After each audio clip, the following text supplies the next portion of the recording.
따따라다 따따따따따라다. 유튜브 시청자 여러분들 어서오소. 사일남 송선생이라 하오. 먼 길 찾아오시느라 고생했소이다.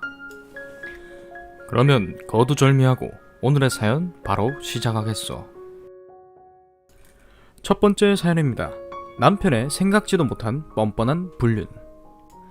인천에 거주하는 33세 여성입니다. 저는 남편의 첫사랑이며 오랜 구애 끝에 사귀었습니다. 연애 4년, 아이를 임신해 서둘러 결혼 준비를 했습니다.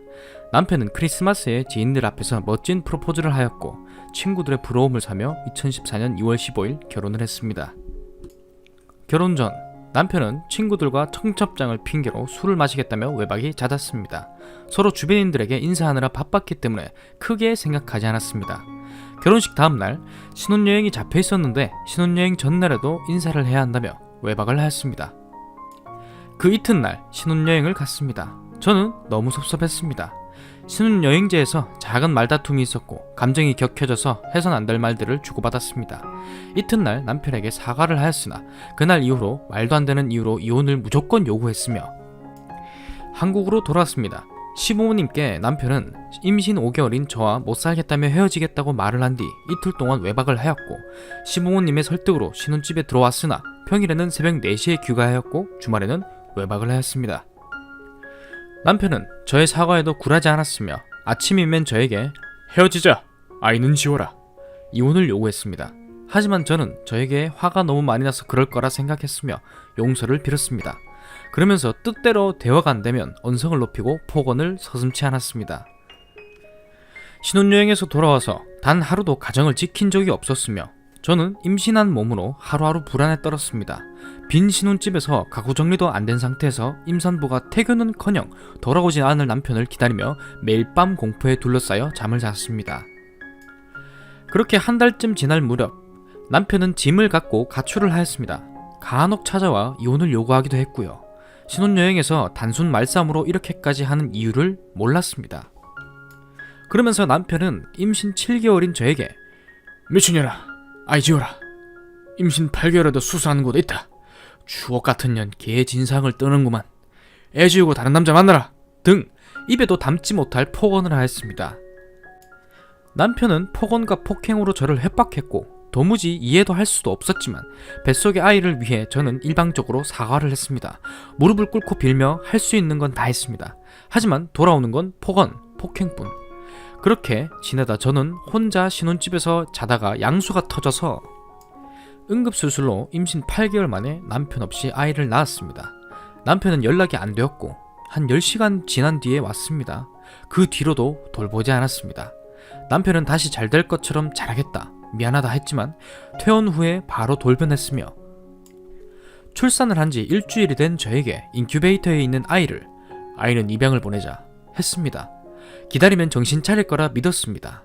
그런데 애인이 있다며 만나자고 했습니다. 손발이 떨리고 몸도 다 추스르지 못한 상태라 정신도 없고 일단 어쨌든 만나러 갔습니다. 산후조리 중인 여자를 밖으로 불러냈습니다. 어찌됐든 집 앞에 커피숍에 불러나와 내연녀를 만났습니다. 당황해하는 찰나에 그때 시부모님이 오셔서 일단 일단락이 되었습니다. 저는 충격에 휩싸였으나 자초지종을 물으니 남편은 그건 연기다, 아는 여자애한테 시킨 거다며 말을 했습니다. 저는 몸도 추스려야 했고 아이가 있기에 믿어주기로 했습니다. 이렇게라도 싸움이 끝나길 바랬습니다. 그리고는 며칠 후 여자친구라며 전화가 왔습니다. 저한테 결혼 전부터 정식으로 사귀었다. 결혼 일주일 정도 동안 나랑 같이 보냈다. 신혼여행 가기 전날 나랑 보냈다. 신혼여행지에서 내 선물 사온 거 아냐? 아이가 있는 줄 알았지만 지운 줄 알았다. 오빠가 아이도 꼴보기 싫다며 안 보겠다고 각서까지 썼다. 애는 입양 보내라. 오빠는 내 집 옆으로 이사왔고 동거하다시피 했다. 오빠 만나는 거 우리 부모님도 알고 계신다. 오빠네 집 살림도 하나부터 같이 사러 다녔다. 낮에는 나랑 자고 밤에는 너랑 잔 거다. 오빠네 어머니도 만난 적이 있다. 이렇게 그동안 있었던 수많은 이야기를 하며 저를 괴롭혔고 서로 너무 사랑하니 이혼을 해달라고 했습니다. 하지만 저는 믿을 수도 받아들일 수가 없었으나 시모님께서 아이를 위해 용서해주기를 바라셨고 저 또한 아이만을 생각하기로 했습니다. 남편은 내연녀와 헤어졌다며 다시 살 것을 받아주길 원했습니다. 저는 그 내연녀가 술집 접대부였기 때문에 스쳐 지나가는 바람이라고 생각했습니다. 아니, 그러길 바랬고 용서해주고 싶었습니다. 하지만 남편은 그 뒤로도 만남을 가졌고 가출 또한 반복하며 지냈습니다. 아이와 저만 보면 이혼을 요구했고 아이 때문이라도 남편이 돌아올 거라는 희망을 가져야 했기에 남편을 피해 2달도 안 된 아가와 저는 이 집 저 집 떠돌며 지냈습니다. 그 당시에 남편은 내연녀와 강원도로 여름휴가도 다니고 극장에 영화도 보는 등 여느 커플과 다르지 않게 지냈다는 사실을 뒤늦게 들었습니다. 그 이후에 몇 달 뒤 잘못했다며 10월 초에 다시 잘해보겠다며 들어왔습니다. 남편은 그 이튿날에 있는 보디빌딩 대회장에 저와 아이를 데리고 갔습니다. 그것 또한 이런 일들을 아는 사람들이 있었기에 남을 의식한 행동이었습니다. 주변 사람들은 잘 살고 있는 줄 알기 때문이었습니다. 대회장을 다녀온 일주일 후 돌변에 이혼을 요구했고 그럴 때마다 아기를 쳐다보지도 않는 등 저와 아이를 무시했습니다. 저는 시부모님과 상의하에 집을 나왔고요. 제가 아이를 혼자 돌보며 아기에 대한 사랑이 생기기를 기대했기 때문이었습니다. 하지만 남편은 아기를 타가수에 맡기겠다며 문자를 보냈습니다. 알고 보니 헤어졌다던 내연녀와 현재 만남을 유지했고 이것을 시어머니가 내연녀에게 확인하여 알게 되었습니다. 남편은 결혼 후에 저에게 단 한 번도 생활비를 준 적이 없습니다. 그래서 시부모님께 한 달에 50만원씩 주시는 걸로 생활하였습니다. 저는 남편의 사업체 운영이 어려운 줄 알았습니다. 나중에 알고 보니 남편의 수입은 월 1000만원이 된다는 것을 그제서야 알게 되었습니다. 도저히 답이 없어 보여서 부모님께 알렸고 이혼을 준비하기로 마음먹었습니다. 이 모든 사실을 뒤늦게 알게 된 저희 친정은 딸의 아픔을 몰랐다는 것에 대한 자괴감, 충격과 배신감에 빠져 있습니다. 부모님께 알린 후에 나중에 시어머니의 호출로 모두 모이게 되었습니다. 이렇게 개같은 남편의 잘못으로 이혼을 하게 될 판국에 남편이 사과는 할 줄 알았습니다. 그런데 저희 가족에게 고개를 숙인 적도 사과의 말도 하지 않았습니다. 제가 가장 마음이 아픈 건 태어나서 단 한 번도 아빠의 사랑을 받지 못한 아가입니다. 현재 남편은 그 내연녀와 만남을 위해 집을 나갔습니다. 저는 남편에게 사기 결혼을 당하였죠. 남편과 내연녀를 용서할 수가 없겠습니다. 내연녀에 사는 곳은 알지만 제 힘으로는 할 수 있는 게 없었습니다. 현재 이혼 소송 중이지만 혼인신고를 늦게 하였고 간통 증거가 없기에 간통으로 받아들여지지 않는다고 합니다. 제가 할 수 있는 게 전혀 없어 화가 나고 미칠 것 같습니다. 조언을 부탁드립니다. 추가합니다. 오늘 3자 대면을 하였습니다. 현재 법정 소송을 걸어둔 상태이고 담당 변호사를 선임했습니다. 돈 때문에 결혼한 거 아니냐? 위자료라도 왕창 받아라 하시는 분들이 많습니다. 결혼할 당시 남편에겐 8천만 원의 빚이 있었고 신혼집은 1억 6천만 원짜리 전세입니다. 그 집도 제가 2천만 원 보태고요. 1,400만 원 시댁에서 주시고 전부 대출입니다. 다들 제가 발목을 붙잡았다는데 4년 연애 끝에 프로포즈 받고 결혼했습니다. 바람난 거 병신같이 왜 몰랐냐고요? 출산 후에 들었습니다. 그 전에 아기를 지워라 마라 했을 땐 이유도 몰랐고 단순 결혼 스트레스인 줄 알았습니다. 그래서 저만 참으면 다 해결될 거라 믿었고 저도 그 부분은 후회가 많이 됩니다. 신혼여행 가서 무슨 대화를 했길래 그랬냐는 분들이 많으신데 일반적인 말싸움이었고 계속 자리를 비우고 누군가와 계속 통화를 하고 그래서 티격태격 하다가 남편이 이래서 나랑 살겠냐? 하길래 안 살아! 했고 그럼 애는 어쩔 거냐? 해서 안 나! 했습니다. 이게 답니다. 그 말로 이 지경까지 올 줄은 몰랐습니다. 제가 미쳤었나봐요. 미친 망언을 한 거죠.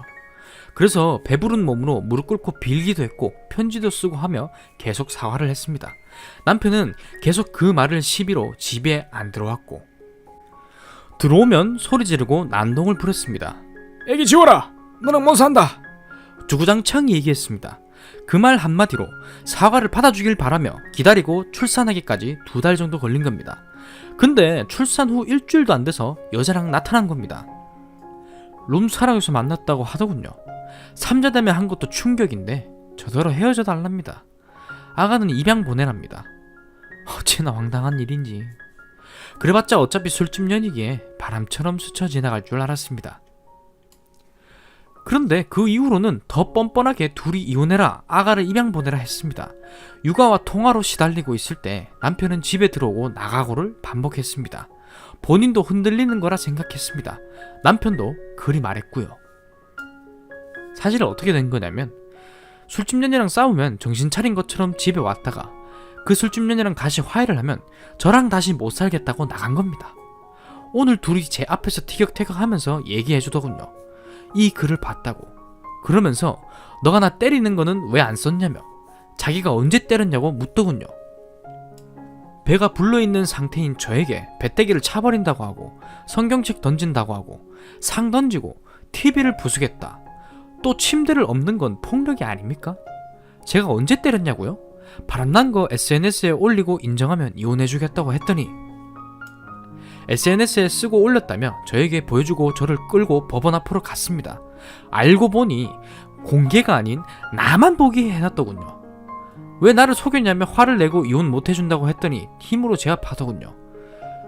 너 때리면 이혼할 수 있는 거냐? 개소리를 해대면서 때릴 듯이 모션을 취했습니다. 그래서 저도 본능적으로 남편의 싸다구를 날렸습니다. 이거 맞았다고 억울해합니다. 저는 제 인생 종치게 만들어 놓고요. 중요한 건 불륜사실이고 아이와 저에 대한 무책임함입니다. 제가 때려서 바람난 것도 아니고 제가 망언을 해서 바람이 난 것도 아닙니다. 그 씨발 새끼들은 당당하게 잘 지내고 있고 남편은 술집 년 집으로 들어갔다고 하더군요. 저를 만나러 눈 하나 깜짝 안 합니다. 특히 술집 년은요, 저 보는 앞에서 제 남편에게 나랑 살 건지 쟤랑 살지 선택해 이러더군요. 참. 소송 때문에 시부모님께 아가를 맡기고 진정해 있는 사이에 둘이 데이트를 하기 위해 술집 년 집에 데리고 가는 등 아가를 타가소에 맡겼다고 하더군요. 이 얘기를 듣는 순간 이 씹새끼들 찢어 죽이고 싶었습니다. 아무렇지 않게 저에게 술집년이 얘기하더라고요. 원래 무책임한 놈이 술집년한테 미쳐서 배는 게 없나봐요. 생각만 해도 눈물이 납니다. 가슴이 찢어질 것 같아요. 술집년이 그러더군요. 우리 변호사가 그러는데 너 유리한 거 하나도 없다고 그랬거든?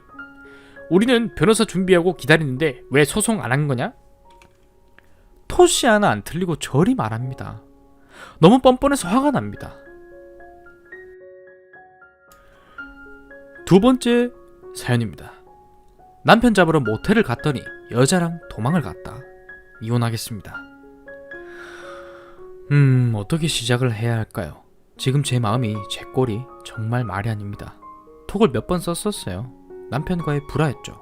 생활비 문제나 시댁, 시어머니 욕이나 뭐 이런 것들요. 간단히 상황을 정리하자면 남편은 술만 먹으면 전화를 안 받으며 새벽 3시 넘는 건 기본이고 5시, 6시에 들어오는 것도 허다하죠. 저녁 6시에 일이 끝나고 5시 반에 집에 들어오고요. 외박도 한 번 했었습니다. 아, 2번이구나.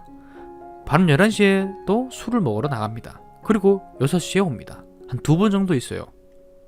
노래방 도우미를 불러다 놓은 건 한 2번 정도 걸렸는데 2번 다 전화기에 통화키가 눌러졌었습니다. 뽀뽀하는 거, 뭐 이런저런 이야기하는 거 제 전화기에 다 녹음되어 있고요. 그냥 이건 다 기본이죠. 술 먹으면 전화 안 받느니 속 터지고 그리고 5시에 들어오고 그 다음엔 회사를 제끼죠. 이혼이 너무 하고 싶었지만 아직 아기 모유 수유 중이고 일을 아직 못하고 매번 미안해 다신 안 그럴게를 10번 넘게 믿었네요. 친정엄마께 학창시절 너무 속썩인 게 많아 신랑이랑 살기 힘들다는 뉘앙스를 풍기면 하도 뭐라 하셔서 그냥 참았습니다. 제 속이 진짜 문드러지고 진짜 죽고 싶은데도 그냥 겨우 참았습니다. 매일 아기를 보면서 웃고 걸음마 뛰는 거 보고 웃고 이쁜 짓 하는 거 보고 웃고 그렇게 진짜 내 새끼 하나만 보면서 살았습니다. 그런데 일이 터졌네요. 목요일에 다 텄습니다. 지금까지 쌓였던 게 제가 다 터진 거죠. 그래서 저는 외박을 했습니다. 친정에는 못 가고 친구에서 잤습니다. 아기를 데리고 갔죠. 아마 친정 갔을 줄 알 겁니다. 그리고 금요일 낮에 들어왔더니 핸드폰을 놓고 회사를 나갔더라고요. 꺼놓은 상태로요. 그래서 제가 핸드폰을 켜줬어요. 근데 저녁 8시가 되자 카드 결제 문자가 오더군요. 8시에 편의점에서 5,000원, 8시 반에 술집에서 5만원. 그래서 인터넷으로 카드 내역을 확인했습니다. 어디서 술을 먹나 했죠. 실시간이었어요. 휴대폰을 제가 가지고 있었으니까요. 그런데 새벽 4시쯤에 편의점에서 4,100원, 5시에 땡땡 모텔 35,000원? 아, 나 어제 외박했다고 지도 모텔 가서 혼자 자고 오려나 보다 생각했습니다. 순간적으로. 그래도 혹시나 하는 마음에 그 모텔에 전화를 했습니다. 카드 결제를 하고 방에 올라간 시간을 계산했죠. 아저씨한테 5분 전에 카드 긁은 남자 누구랑 왔냐고요. 아저씨가 10분 안에 3팀이 들어와서 모르겠답니다. 2팀은 여자랑 남자 오고 한 팀은 남자 혼자 왔는데 다 카드 결제랍니다. 아, 남자 혼자 온 사람 있어요? 그 사람 인상착의가 어때요? 라고 물었죠. 당연히 신랑일 거라는 생각이에요. 그런데 인상착의가 아닌 겁니다. 그래서 카드를 분실했는데 뭐 어쩌고 저쩌고 말도 안 되는 헛소리를 했죠. 그랬더니 아저씨가 카드 긁은 시간을 보고서 땡땡 카드가 맞냐며 확인을 해줘서 맞다고 그랬더니 아, 이 사람 여자랑 들어갔습니다. 나지막히 키 얼마 되고 뭐 어떻고 들어보니 비슷하더군요. 여자는요 20대 초중반? 애때 보이던데요? 그래서 알았다고 하고 끊었습니다. 갑자기 소원이 막 떨리는 거예요. 어떻게 해야지 하면서 찾아가야겠다, 현장을 덮쳐야겠다 싶었죠. 근데 시간은 새벽 5시. 혼자 애기띠하고 애를 안고 그 모텔을 찾아가 한들 방에 들어가서 둘이 같이 있는 걸 보자니 제 꼴이 너무 우스운 거예요. 제가 뭐 그 정신에 화장을 하겠어요. 머리는 산발에 모자 눌러쓰고 추리닝 바람으로 애 안고 그러고 갈 텐데요. 어쩔 수 없이 떨리는 손을 붙잡고 엄마한테 전화를 했습니다. 신랑이 모텔에 여자랑 있다. 확실하다. 나 지금 잡으러 갈 거니까 와서 애 좀 봐달라. 전화 끊고 아빠랑 바로 차 타고 오셨습니다. 그 오시는 사이에 카드가 또 긁혔더군요. 편의점에 12,000원. 답이 나오죠? 술 산 겁니다. 또 편의점에 전화를 했어요. 뭐 사갔냐고. 카스큐팩, 크래미, 과자 등등. 아, 확실하구나. 그리고 한 5분 정도 있다가 모텔 다시 전화해서 마지막 확인을 했죠. 이게 실수였어요. 저는 확실히 하려고 했던 건데 술을 사서 올라간 사람이 아까 그 카드 결제한 사람 맞냐고, 아저씨가 올라가는 거 못 봤다네요. 몇 초냐고 물어보고 알았다고 하고 애기 옷 입혀서 엄마랑 아빠랑 그 모텔을 갔습니다. 가는 동안 생각을 했습니다. 현금이 없을 텐데 카드로 4,100원을 긁고 1시간 만에 모텔? 술 먹는 데서 만난 여자인가? 아무튼 손 떨리고 제정신이 아니었습니다. 모텔을 들어갔는데 빈 방인 거예요. 그리고 신랑 휴대폰을 보니 결제 취소가 되어 있는 겁니다. 아저씨한테 물어봤더니 15분 전에 나갔대요. 여자랑 왜 나갔냐고 했더니 모른답니다. 혹시 제가 아저씨한테 전화하는 거 술 사가지고 오면서 들었어요? 그렇게 여쭤보니 그렇다고 하더군요. 몇 호라고 말해주고 끊으려고 하는데 지나갔답니다. 진짜 여자랑 같이 올라갔다는 쪽으로 갔더니 죄다 모텔인 거예요. 어찌나 많은지. 5개 정도 뒤지고 수학 없이 집에 왔습니다. 그리고 토요일 낮에 집에 왔습니다. 뭔 소리냐고. 나 혼자 갔다고. 혼자 갔다가 술 사가지고 올라가는데 옆방이랑 시비 붙어서 나왔다고. 말이 됩니까 이게? 근데 어찌나 정색을 하면서 연기를 그렇게 잘하는지 깜빡 속아 넘어갈 뻔했습니다. 제가 CCTV 확인하자고 했어요. 자신 있대요. 그럼 나는 못 믿겠으니까 증거 갖고 오라고. 네가 혼자 갔다는 증거 갖고 오라고. 그 아저씨가 계산할 때는 헷갈렸을 수도 있지만 나갈 때 본 건 눈이 삐었냐고. 내가 내 핸드폰에 있는 네 사진을 보여줬더니 확실하다 그랬다고. 그 아저씨가 나한테 왜 거짓말을 하냐고 다 지어낸 거냐고. 그리고 애기 울길래 재우고 왔더니 솔직히 말하답니다. 술이 많이 취해 있었다. 술집에서 만난 여자는 아니다. 이거는 확실합니다. 말하자면 길지만 술집에서 술 먹다가 일행 놔두고 혼자 나왔습니다. 집에 들어가기 싫어서 담배를 피며 돌아다니다 부딪혔습니다. 어찌저찌 하면서 얘기를 하다가 술 한잔을 먹자 했는데 모텔 얘기가 나와서 갔다. 제정신이 아니었다. 술을 사가지고 올라가다 네가 아저씨한테 전화하는 거 들었다. 호실을 가르쳐주는 거 듣고 정신이 반짝 나더라. 그래서 카드 결제를 취소하고 여자랑 같이 나갔다. 근데 진짜 안 잤다. 그냥 서로 헤어졌다. 혼자 찜질방 가서 잤다. 믿어달라. 이혼은 안 된다. 정말 잘하겠다. 이런 개소리를 하더군요. 근데 저에겐 이미 자고 안 자고는 중요하지 않았습니다. 어디서 만난 여자인지도요. 그 여자랑 모텔을 들어갔다라는 게 중요했죠. 제가 카드 내역서 보는 걸 알면서도 어떻게 카드로 모텔을 긁었을까요? 약은 겁니다. 당장에 못 봤다면, 혼자 잤다고 나중에 말했다면 믿었을 겁니다. 참, 이 배신감이란. 이틀 동안 밥도 못 먹고 잠도 못 자고 저 때문에 애까지 고생입니다. 놀아주지도 못하고 멍 때리다 보면 혼자 울고 있고, 애는 혼자 놀고 또 멍 때리고 있고. 정말 사랑했어요. 그러니까 참고 살았겠죠. 진짜 지금도 사랑합니다. 그러니까 배신감이 더 큰 거겠죠. 그래도 어쩔 수가 없어요. 용서하고 잘 살자 이러고 넘어갈 일은 아니잖아요. 그냥 결국 이혼하기로 했습니다. 내일 법원을 가기로 했는데 황사에 비까지 온답니다. 아기가 열이 올라서 해열제를 먹이고 재웠는데 빨리 해결할수록 좋지만 화요일이나 수요일에 법원을 가야 할까봐요. 그냥 쪽팔리고 얘기할 것도 없고 적어봤습니다. 진짜 아무렇지 않은 척 얘기를 하지만 아이만 아니면 미쳐버릴 정도로 힘들어요. 정말 미칠 것 같아요. 잘했다고 위로 좀 해주십시오. 아, 그리고 친정엄마는 아직까지 말리고 있습니다. 조금 더 두고 보라며, 너무 섣불리 판단하지 말라면서, 진짜 저 때문에 돌겠다면서. 신랑한테도 뭐라 하긴 했는데 뭐라 욕해놓고선 이혼하지 말라 그랬나봐요. 제가 이혼하자 그래도 잡고 살라고. 신랑이 계속 꼭 법원 가야 되냐며 묻는 걸 꼭 가야 한다고 대답했습니다. 진짜 너무 속상하고 힘듭니다. 아직까지 손이 떨리고 심장이 터질 것 같아요. 축하합니다. 정말 잘 사는 건지 모르겠습니다. 우선 마음적으로 정말 너무나도 편합니다. 이제 아이가 막 23개월이 돼가요. 얼마나 이쁜 짓을 하는지, 미운 짓을 하는지, 말은 얼마나 늘어가는지. 싫어, 안 먹어, 뽀뽀, 똥, 응가, 이게 뭐야, 사랑해, 잘 자코 등등. 진짜 말 늘어가고 하는 짓을 볼 때마다 이쁘고 눈에 넣어도 안 아프단 말 뭔지 알 것 같습니다. 잠깐 시련이 있긴 했어요.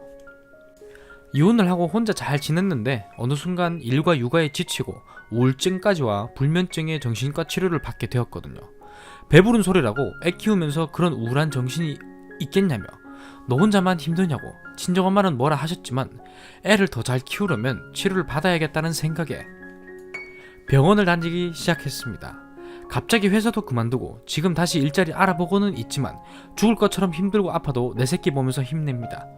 나쁜 남편, 사랑받지 못했던 이 배신감에 이 지경까지 왔는데도 아직도 절 기다린답니다. 완전 미친 새끼네 이거.